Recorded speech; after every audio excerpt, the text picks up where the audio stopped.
Did you know that there is a world champion of public speaking? Yeah, every year someone that gets declared the best speaker in the world.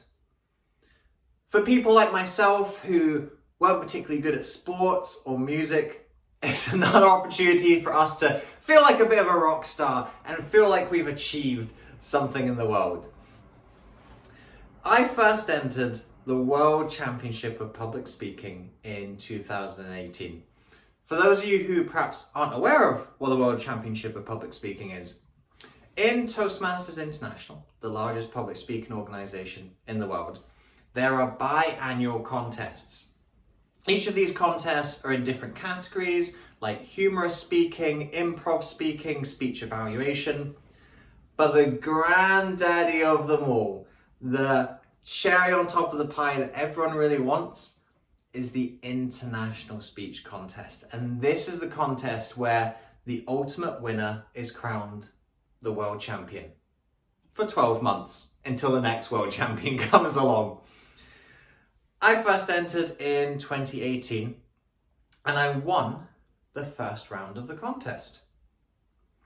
I then went into the second round of the contest, which was competing against all of the winning contestants from clubs in my city. At the time it was Glasgow. I won that one as well. That meant that I then qualified to face all of the winners, all of the qualifiers from Scotland. The top two people in each round went through to the final. So it was myself and the person who finished second in that second round. So here I am, my first year in the contest, and I'm in the Scottish finals. And I finish second. This was definitely really good, and I was really pleased with my inaugural competition. But do you know who beat me? The person who finished second in the previous round. They had switched things over, made some changes to their speech, and they had done enough to win it that time. And there was a lesson that I learned there. I had changed some small areas of my speech, but what I recognized was that they had realized that they needed to make some changes and they put in the work, and I hadn't done enough to make sure I stayed ahead of them. So that was an important lesson to learn in my first year. These are the types of lessons that I would then take forward into 2019, the second year that I entered the contest. I entered the first round, didn't qualify. Oh, okay. So I didn't quite get that one right. A year later, 2020, I actually elected not to qualify. I was experiencing some bad anxiety at the time. I'd had a little bit of a breakdown at the start of the year, a mixture of burnout and frustration and anxiety. And I think I've talked about this elsewhere in other videos, so I won't go into too much detail about it here, but I decided that entering competitions, it was just another thing on my plate that at that time I didn't need. So I took the year off. So after 2 years of not really competing in this contest, I came back in 2021 and I thought, I'm back, I'm ready. A few months ago, I'd competed in 2 of the other competitions and I'd actually won the Scottish title in both of them. So I said, right, okay, I know that I can go up to the Scottish level. I know I can do well and I know I can win. I enter the first round, I don't qualify again. So after doing so well that first year in 2018, getting all the way to second in the country, 3 years in a row, I didn't get past the first round. So I had to think, what am I doing wrong here? And there were a couple of different areas. Each year I could highlight a major mistake I'd made. 2018, my first mistake was not continuing to work on my speech, presuming it was a finished product. 2019, I saw another competitor's speech and it spooked me a little bit. And I changed what I was originally going to do and I tried to make it a speech that would outshine theirs rather than a speech that would shine of its own accord. I wasn't doing a speech to my strengths. I wasn't creating a speech on my terms. I was trying to create a speech on their terms. Probably because the previous year I'd recognized that someone had beaten me and they had changed their speech in order to beat me. So I felt I had to change my speech in order to beat them. So that didn't work out. 2020, I took the year out, but I thought of, well, what speech would I have done and how well would it have done? And I watched the other stages of the competition to see what was working. 2021, I didn't get feedback on my speech. Not nearly enough. I made a key mistake. I tried to do 2 speeches in one. And we'll talk about this a little bit later in the video. I had a speech with 2 messages, and really to succeed, you've got to have one clear message. And I got stuck between 2 ideas, and I didn't really commit fully to either of them. And so when you're half-arsed at each, you're not going to get anywhere, are you? So these were things that I was learning going into 2022. I said, right, I can't do a speech reacting to others. I do a speech on my terms. I need to make sure I've got a really key message coming through. And I need to make sure I get lots of feedback to make sure that I don't make silly mistakes which have cost me in the past. So we get to the first round, 2022. I finish second in that round. Now that's okay, because the top 2 go through to the next round. So, I've made it. But I still haven't won. I haven't won the first round since 2018. So I know that this speech isn't quite complete. But unlike previous years, I don't feel that I've made a mistake with this speech. I just feel that I haven't quite worked it the right way. So I continue getting feedback. And one of the key changes I make is to my ending. The last 2 minutes, I really rework quite a lot. I go into the second round. I get COVID a couple of weeks before. My voice is gone. So a lot of the practice I'd intended to put in, I don't get in. But I've done enough work up until that point where I knew what I needed to do. I knew what I needed to change. I made the changes, went into the second round, and this time I won. This put me back to the Scottish finals for the first time since 2018. But remembering what happened last time, I know that the person who finished second beat me the round before. They'd finished first, I finished second. So I knew that it was close between our speeches. And I knew that they were going to go and work on areas that they could improve. So I had to keep on doing that. So I kept on working on the speech, kept on getting that feedback. In the Scottish finals, it was down to the 2 of us again. We went to a tie break. I've never been in a tie break before. I've never seen a tie break before at these contests. The winner of the tie break is me. For the first time in 5 attempts, 4 attempts and 1 non-attempt, I've won the Scottish title. I'm the Scottish International Speech Champion.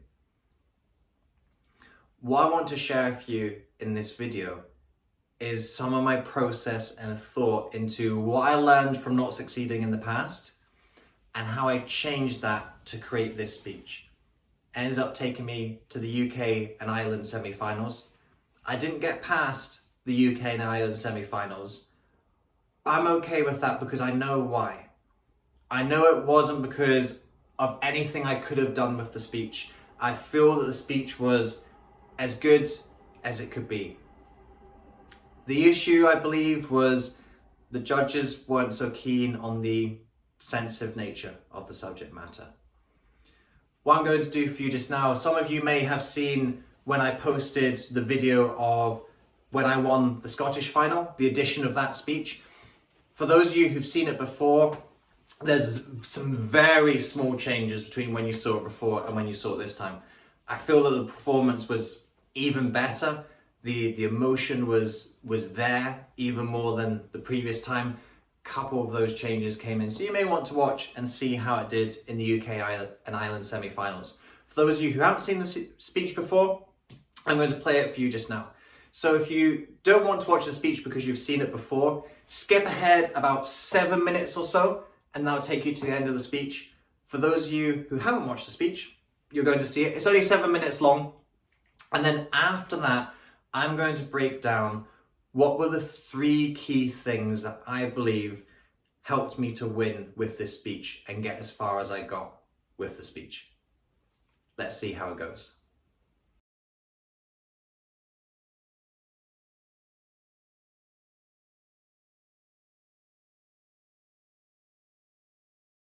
Okay, so please welcome David Brene with a speech entitled Speak Up.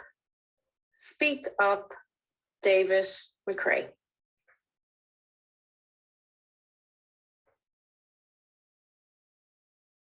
Are you friends with a criminal? If you were, would you want to know? Fellow Toastmasters and contest chair, my speech discusses aspects of sexual violence that some members of the audience may find upsetting. I know that this is a difficult topic to listen to, but it's one I think we need to speak up about. The person who taught me to speak up is my friend Sally. I watch a kaleidoscope of emotions play across her face as she tells me about the party. She tells me about the man who walks her home. She tells me about the man who rapes her.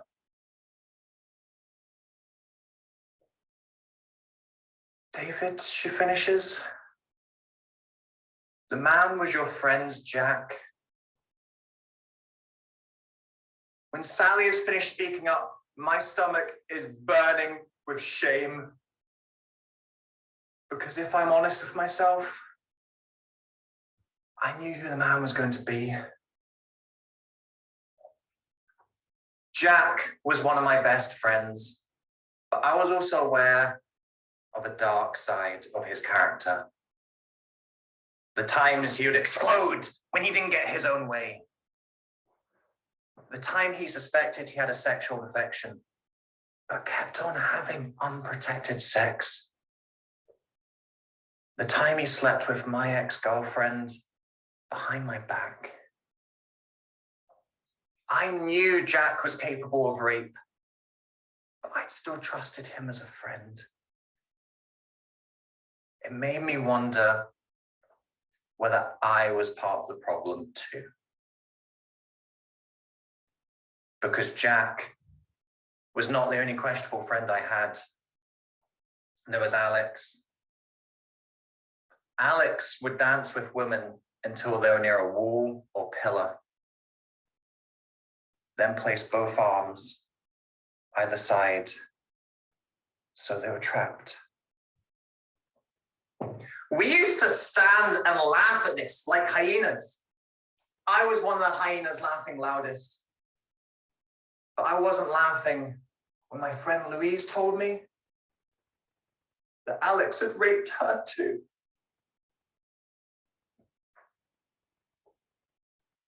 I'm not a rapist, but I'm not innocent in this story, am I?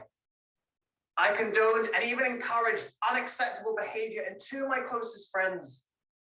And I never spoke up because having them on my side was more important to me than a woman's safety. When I confronted both of them, each just denied it. Neither of them ever have to take responsibility because it's her word versus his.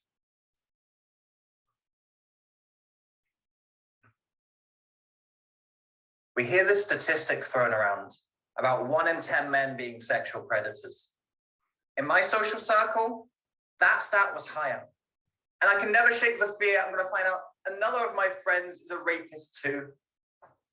These 10% are not faceless demons hiding in the shadows. They are the people we're closest to. If one of our fingers is diseased and rotten, we don't say, it's fine, the other 9 are good. When we ignore the disease, it spreads. For too long, us men have ignored the disease. I asked Sally and Louise, why didn't you tell me about this before? Do you know what both of them said? I was always afraid you'd take his side over mine. Isn't it sad that the women in our lives not only have to watch out for the bad guys, but they don't feel that they can trust the good guys either? It's not the responsibility of women to stop rape. It's the responsibility of men. I should have told Jack that he was not getting informed consent by hiding his sexual infection. I should have pulled Alex away every time he pinned a woman to the wall. I saw the warning signs, but I didn't speak up. Sally and Louise suffered a trauma that maybe I could have prevented. Now they live with that pain. I live with that shame. I haven't spoken to Jack or Alex since I first confronted them. But as far as I'm aware, they're living life as normal. That's an injustice that lights a flame in me, and I hope lights a flame in you too. Every name in this speech is a pseudonym, because these stories are not unique. Jack's and Alex's hurt Sally's and Louise's every day. They push the borders of morality, and if we don't stand up to them, then they will continue to infect our society.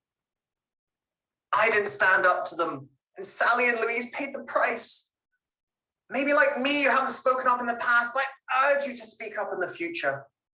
When you hear words or see behavior that make you uncomfortable, speak up. That's the antidote to this disease. The next time you meet a Jack or Alex, think of your mother, your sister, your daughter. They're the ones who suffer when we're silent, but they're the ones that we protect by speaking up.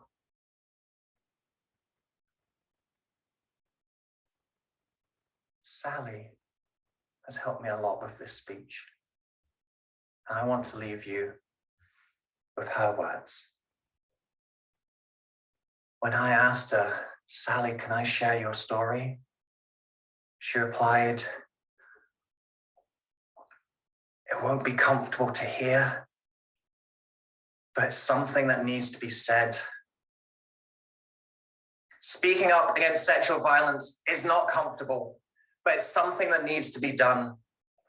Us men have the power to stop these atrocities, but we need to speak up. Contest chair. So after watching the speech, what do you think are some of the key factors that went into this speech for me? There's three that I want to share with you. The first is a sense of purpose. When I entered my first contest in 2018, I actually had a really strong sense of purpose behind me. I was sharing the story of losing my dad to cancer. It's a story that I suspect many of you will be familiar with if you've been following my work for a while. It's really the origin of why I even got into this. And that speech was a lot more about my dad than it was about me.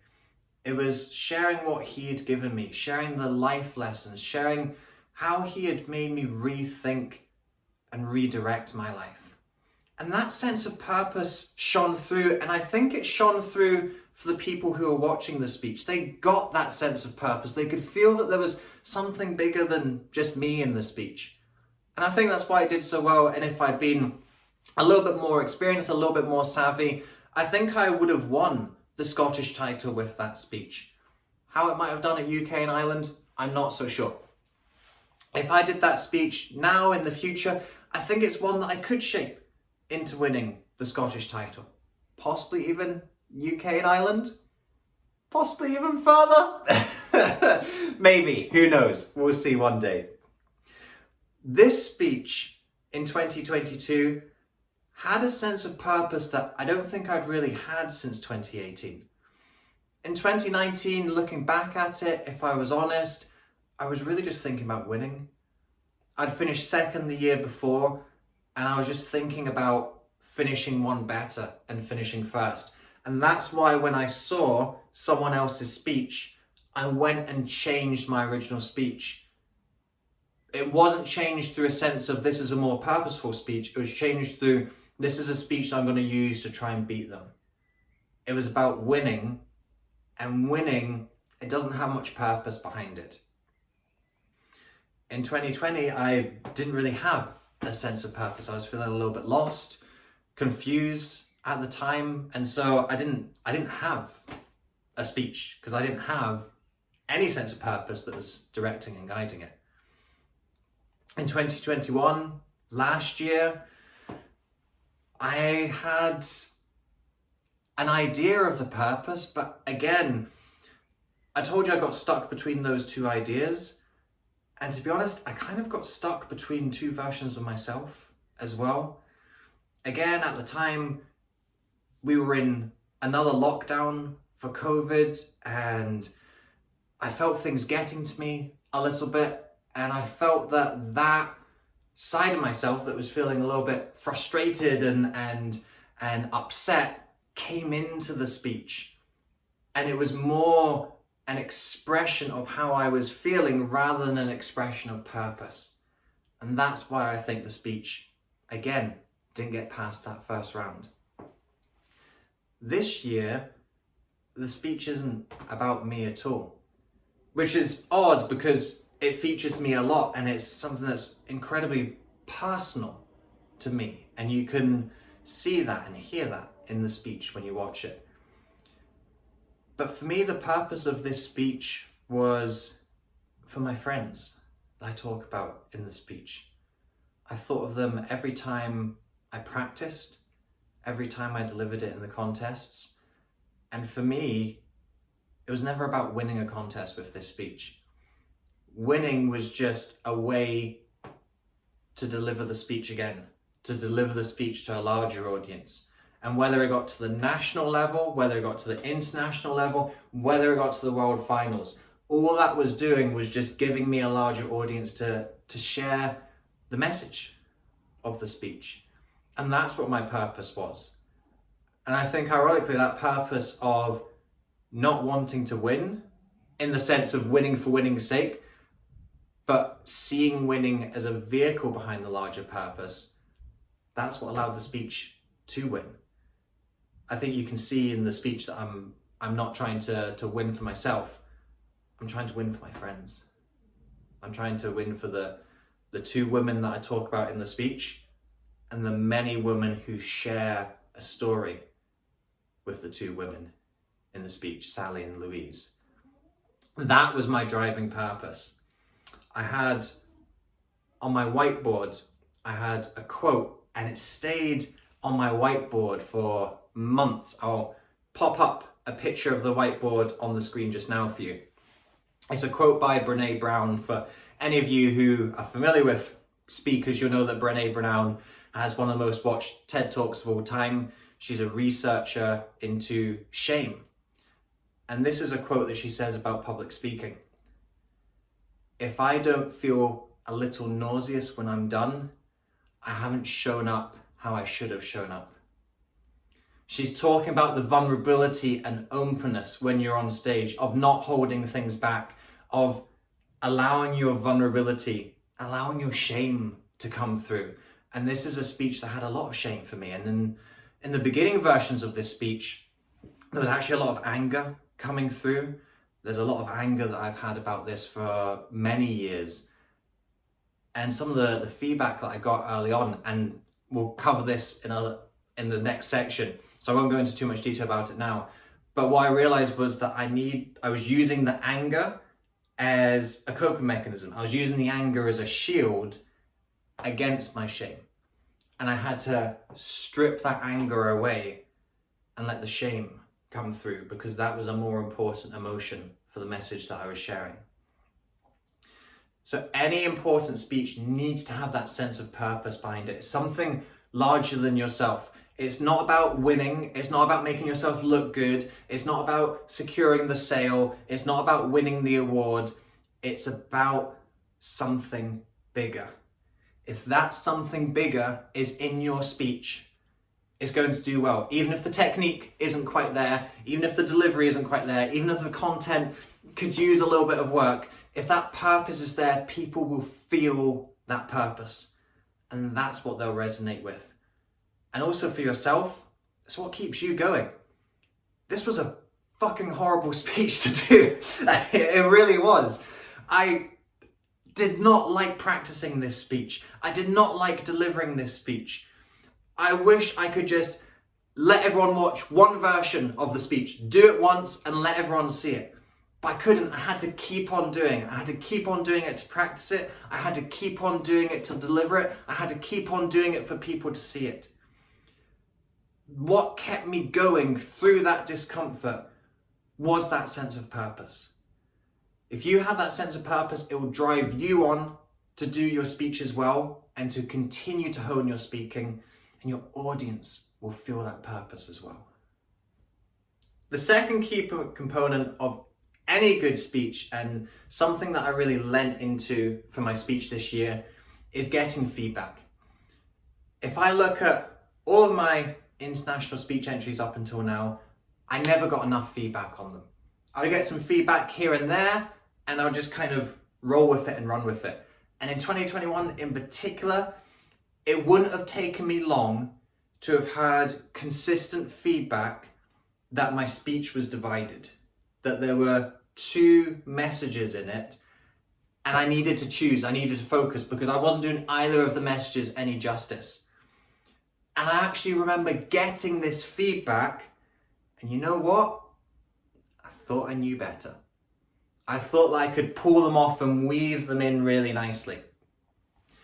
Sometimes you do have to say, I'm hearing this feedback, but I'm going to leave it. Because I know for me, it isn't right to take on that feedback. It isn't right for the speech. It's not the way that I deliver. It's not in my style of speaking to do that. So absolutely you need to be discerning with the feedback. But if I had kept on getting that feedback over and over again, it would have made me recognize that I had a mistake in my structure. And hearing it again and again would have helped me to realize there was a mistake in my structure. Because I don't look back on it now and say, yeah, it was a really good speech. I just was unlucky in terms of not getting through with it. I recognize that the structure was wrong with hindsight. But hindsight's no good when your speech is already not flopped, but your speech is finished and you can't do anything more with it. So getting that feedback is absolutely vital. And this is something that I was actually able to do really well because of the pandemic. It meant that I could visit virtual meetings. Normally Toastmasters hold physical meetings. So in terms of getting feedback, there's not really that many places you can go. You can sort of go around your own city and travel to places that are close. But what virtual meetings have allowed me to do was just go and visit loads of countries in the world. And again, I'm going to put up some screenshots of the places that I visited. I think I visited about 20 different clubs in, I think, 8 different countries, roughly speaking. And it was fantastic to get those different perspectives, get those different cultural outlooks, get feedback from old people, young people, men, women, people who speak English as their first language, people who speak English as their second language, or third or fourth or whatever it might be. That feedback was so valuable, and I just collected stacks and stacks of it. A lot of it really helped me. For example, one of the first things that I got back, and only one person said this, but I knew it was right as soon as I heard it. They said, there's a lot of anger coming through in your speech. And that's okay if you want to lean into the anger in terms of the sense of injustice. But actually, to me, I think the real emotion here is shame. And I knew that was right. And I knew that, yes, a little bit of anger maybe would feed into the injustice, but I knew I could convey the injustice without using anger. Anger isn't an emotion that connects with people very well. Shame, honesty, vulnerability, that is. So that was a fantastic piece of feedback, and I knew I had to change it. In between the first and second round, when I'd finished second in the first round and first in the second round, if you can keep track of that, I mentioned that I had COVID. I only managed to do 2 practices in between the first round and the second round. And one of those practices at one of the clubs, I had a woman who I actually knew before, and I'd asked her to come along to her club and get some feedback. And the feedback was really divided. Some people saw the value in the speech, but a lot of people didn't like it.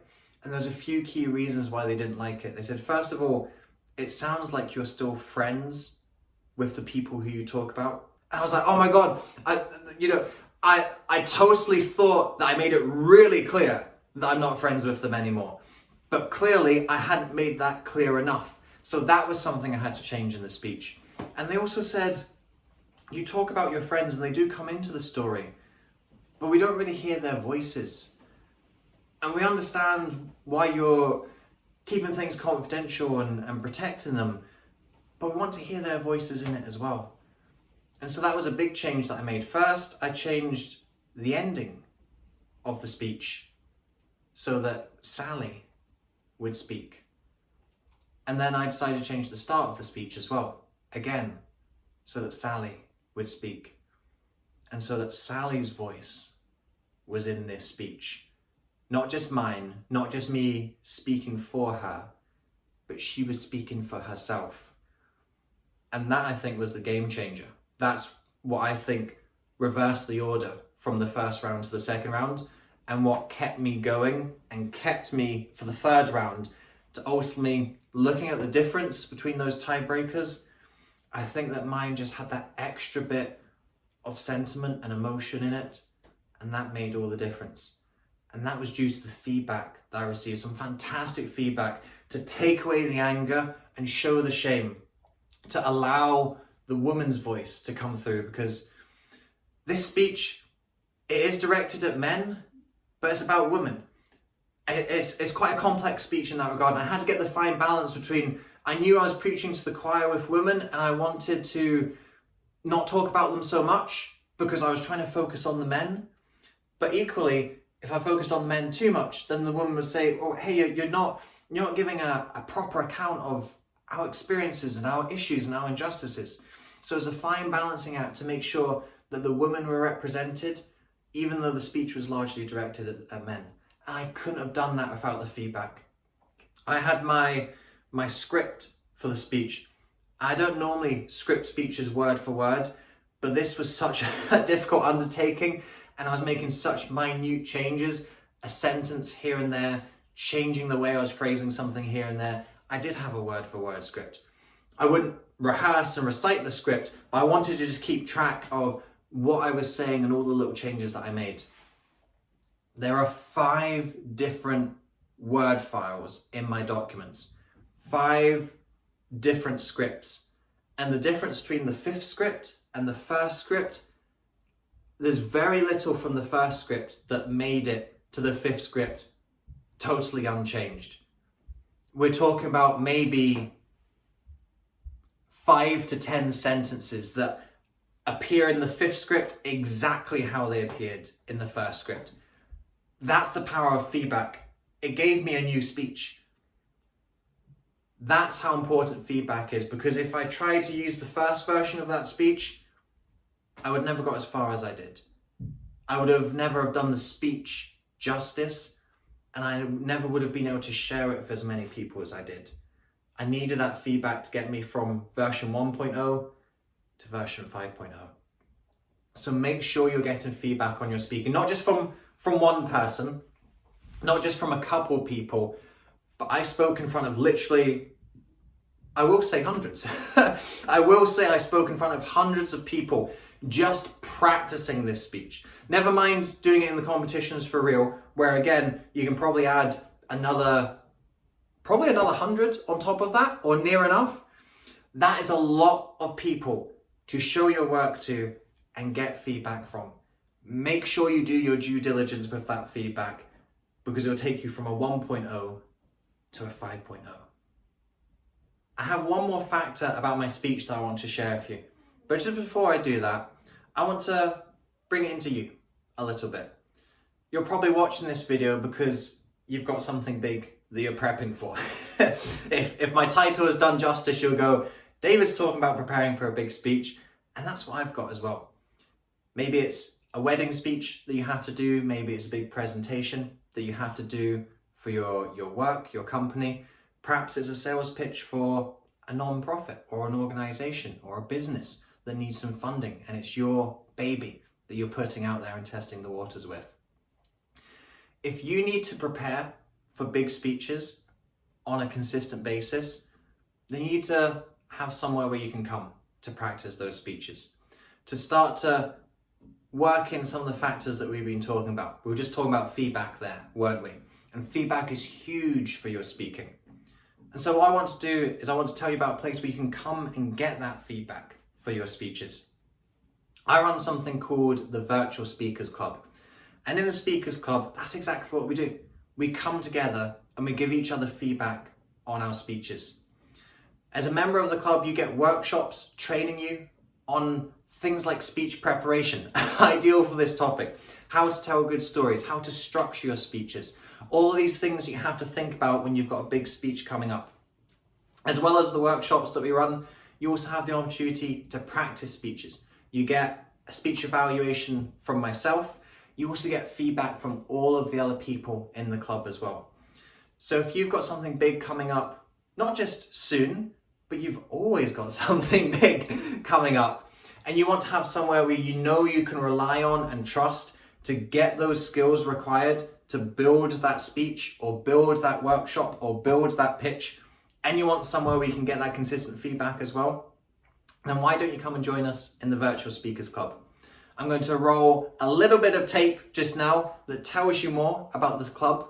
And then if you're interested, there's a link below the video where you can find out more information on what it means to be a member and how you can join. Play the tape. The first part of each meeting will be a workshop delivered by myself where you will learn the key tenets of public speaking so that you know how to structure your speeches, tell engaging stories, and be able to prepare for any speech at short notice. You'll learn which techniques help you appear and feel confident, hold your audience's attention, and inspire them to take action on your message. We'll also cover what tricks you can use with technology to create more engaging speeches, unite large groups of people, and establish yourself as an expert in your industry. In the second part of the meeting, members will take turns delivering a 10-minute speech and get evaluation from everyone in the club. This will allow you to identify weak areas to sharpen your skills as a speaker, practice important content to get it just right before you deliver it for real, and allow you to experiment with new material in a safe, supportive environment. Additionally, every 12 weeks we will have a networking party. This is a meeting dedicated to building connections with each other so that you can make friends with like-minded people from across the world, find out about new opportunities to speak and serve, and create partnerships that allow you to increase your impact and income. The Virtual Speakers Club is a unique blend of learning, community, and opportunity that will help you develop your skills, build your network, and make your difference in the world. The third factor to consider when you're preparing a speech, and certainly what really fed strongly into this speech, is your values. You've got to be really clear on what your values are, what you stand for, how you do things, and what the speech stands for. Remember I said with the feedback that feedback is fantastic and it's definitely something you should take on board, and don't feel that you know the right way to do things because you don't. But there's a difference between getting feedback that chimes with you and you go, yeah, that was really stupid. I'm trying to do two separate things with this speech. I need to focus on one message. Or, yeah, I'm using anger as a shield and I need to drop that shield. Yeah, I don't have enough of a woman's voice in this speech and I need to make sure that that comes in. When you hear feedback that resonates with you, take it on and use it. But you also need to have the power and the determination when feedback comes in that you don't resonate with. Don't take it on just because somebody told you that they think it's better. Speaking is subjective. There is not always the right way to do things. Now, there are certain fundamentals of speaking. you need to be able to tell a good story. You need to have good body language. You need to be able to use your voice well. Those are objective facts. And if someone says you're speaking too quietly, you need to speak up. If someone says you've got no gestures at all, you need to use some gestures. So those are things where when somebody tells you, you have to take that on and do it. But a lot of the time, it's about choosing whether that feedback feels right for you. And there were moments with this speech where I had to reject some feedback that came back to me, not in a mean, nasty way, but thank them for the feedback, but not take it on. One of the pieces of feedback that I got was, this is a very dark speech. Is there any lightheartedness that you can put in? Maybe start with a joke or something like that. And for me, that was just a no-go. I wasn't going to put in jokes and try and lighten things up. It wasn't that type of speech. I didn't want to take away from the seriousness of the subject by making a joke. Sometimes having that light and dark contrast does work really well. But for me, I already felt that I was in a bit of a vulnerable position to be a man talking about women being victims of sexual violence. I recognized that if I started making light of this, that could really come across the wrong way, where women go, this man, like, why is he joking about this? This is a deadly serious subject. So I knew for me, there was going to be no jokes in this. There was no humor. There was no lightheartedness.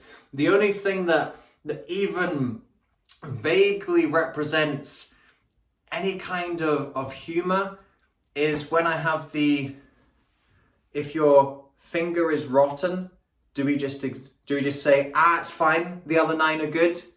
That's the only part of the speech which even has any element of satire or dryness to it. And even then, still not really. So that's the only moment that could even vaguely represent any kind of humor or lightheartedness coming into the speech. So that was feedback that I never took on. Secondly, I had quite a lot of feedback saying that I shouldn't use the word rape, that I should suggest that it happened, that I should find another name for it, that it was an assault or the women were forced upon. I said, no, I'm not going to use euphemisms here. I'm not going to lighten the subject just because people feel uncomfortable. I'm going to call it what it is. It's rape, it's sexual assault, it's sexual violence. Those are the terms for what it is, and I'm not going to shy away from them. I'm not swearing, I'm not using hate speech, I'm using the actual terms for what I'm talking about here. So a couple of people in the storytelling, if you think to the start of the speech, when I talk about Sally telling me that she's been raped, people told me that I should tell that story in a slightly more ambiguous way, that she went home and the worst thing imaginable happened to her. I'm not going to talk about the worst thing imaginable because it allows people to think of something else, allows people not to focus on the subject at hand. So for me, I wasn't going to use euphemisms. I wasn't going to lighten this up. I wasn't going to soften the blow so that people wouldn't feel as uncomfortable. This is an uncomfortable speech. It's fucking uncomfortable for me to deliver it, and it's going to be uncomfortable to listen to because it's an uncomfortable subject. It's something that caused me discomfort in my life, and it's something that causes millions of people discomfort in their lives. The women who have to experience it, the men who have to watch on helpless like I did, knowing that they could have and should have done something and they didn't. That's uncomfortable to live with. And that's a discomfort that needed to be faced in this speech.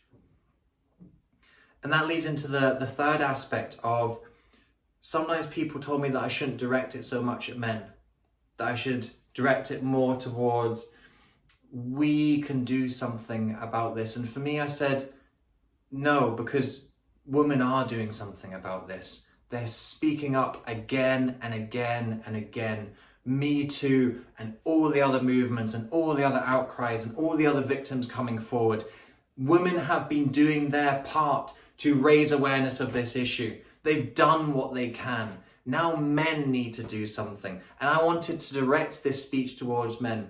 I wanted women to, of course, resonate and appreciate the speech, but the real target audience was men. And that's why I used you. That's why I used us men. I made it very clear who this speech was being directed to. Does that make a few men uncomfortable? Yeah. And I got a little bit of that resistance in the feedback. I did get a few messages from men that were, shall we say, dismissive of the issue. But honestly, I've got to say that was few and far between. A lot of the time, I think maybe men who did feel uncomfortable just didn't share that with me. But actually, a lot of men who did feel uncomfortable said, you know what? I do feel uncomfortable, but you're right, David. I recognize this issue. I've seen this bad behavior in action and I've kept silent. I've been in this situation where a woman that I'm close to has shared this experience and I felt like there was nothing that I could do. Or even worse, I felt there was something I could have done and I didn't do it in time. So those were some of the values that were behind this speech that I wasn't going to compromise on. I was absolutely going to take on feedback to make sure that I could deliver a difficult and sensitive topic with as much care and sensitivity as I could. And certainly between version 1 and version 5, there was definitely a lot of that came in. For example, edition 1, it was far too angry. I wasn't sensitive enough for the sensitivity of the topic. I wasn't bringing in the woman's voice enough to do the topic justice. That was feedback that I needed to hear and I took on to make sure that I could do this speech in a sensitive, thoughtful way. But this is still an uncomfortable topic. And I wasn't going to do anything to stop this topic being uncomfortable, to stop this being an uncomfortable speech, because we need that discomfort in order to trigger us to do something about this. And that was the overall purpose of the speech. And I know from the feedback that I did get a few men with this speech. I did resonate with loads of women with this speech. So for me, going all the way back to the first point, was the purpose of this speech accomplished? It was.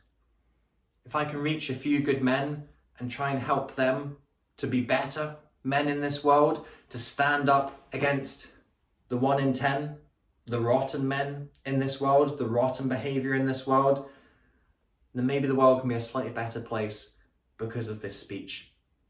That's the purpose. I was able to do that because of the feedback that I got, and I was able to take on the feedback that worked because I stuck to my values. Even though I knew it was a sensitive topic, even though I knew that sensitivity might count against me, and I think it ultimately did at the UK and Ireland semi-finals, that's okay, because I made it sensitive enough so that it could get through 3 rounds, so that it could be seen by more people than it would have if I hadn't had that driving purpose, hadn't taken on that feedback, and hadn't stuck to those values in the way that I did. Whatever big speech that you've got coming up, I hope these tips can help you. If you need a little bit more help, of course you can come and join us in the Virtual Speakers Club. You can see how I got on next year as well. I've got a couple plans for what that speech might be. I don't think it's going to be anything as uncomfortable and hard-hitting as this one. This was a super difficult speech to do, and it took a lot out of me, but I'm really pleased that I put that energy in, because it's something we need to put a lot of energy into if we're going to do anything about it. So let's see how I get on next year, and if these lessons feed in to the speech that I ultimately compete with, and perhaps there's a few more lessons that I'll learn next year that I haven't learned so far yet in speaking.